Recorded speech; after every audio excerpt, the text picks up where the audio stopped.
So now I'm on Pixel Studio. So an easy way to create mandalas in Affinity is to use the Symmetry Painting.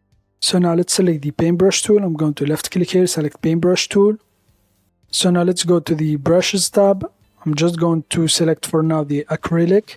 So now if you double click on the brush here, it will open the brush settings here. You can also open it from here. And then here you can change, for example, the size, the flow spacing. I'm just going to leave it here for now.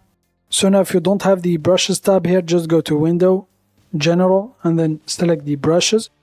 So now for example, if I select the layers, if I start painting, it will create a new pixel layer. You don't have to create it yourself. So now I'm just going to Ctrl Z to undo. So now in order to use the Symmetry Painting, I'm just going to click on this icon here, Symmetry Settings. And then here I'm just going to check to enable the symmetry. So now I'm just going to use one line. So now for example, if I start painting from here, it will paint also here. Make sure on the brush tool. So here it is. And now Ctrl Z to undo. And now let's go back to the Symmetry Painting. You can also check the mirror.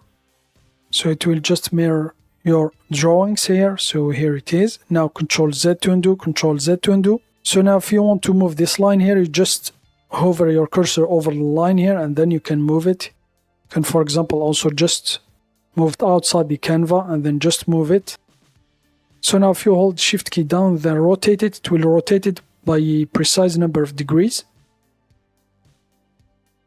So now I'm just going to place it here vertical. So now if I draw, so here it is, Ctrl Z. So now let's go back to the Symmetry Painting. So now you can also, for example, lock this line here. If I check the lock, so as you can see, I won't be able to move it even if I place my cursor on the line. So now Ctrl Z to undo.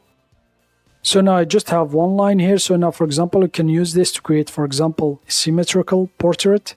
So now for example, let's say I'm not good at drawing. So here, let's say for example, I'm just going to create the eyes. So here it is. So now Ctrl Z to undo. So now let's go back to the symmetry settings here. So now I'm just going to increase the number of lines all the way up.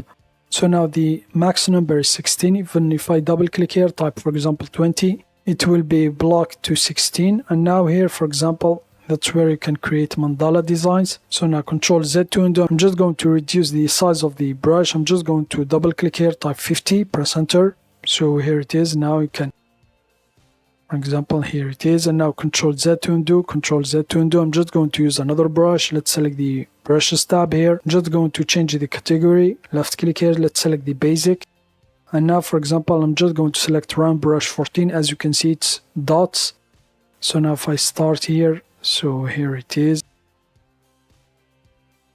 So now Ctrl Z to undo. I'm just going to use another one here. Another brush. Let's select, for example, the engraving. I'm just going to scroll down. I'm just going to select this one here, 128. And then here I'm just going to reduce the size to 50, press enter. And then I'm just going to start here to create my design. So for example, I'm just going to leave it here. So now if I open the layers tab here, so here's our design here. So now once you're done, you just need to select the symmetry settings here, and then I'm just going to disable it so I can, for example, use my brush normally. So Ctrl Z, because if you forget, for example, you enable it, so it won't. So here it is, Ctrl Z. I'm just going to disable. Now I'm just going to select the move tool.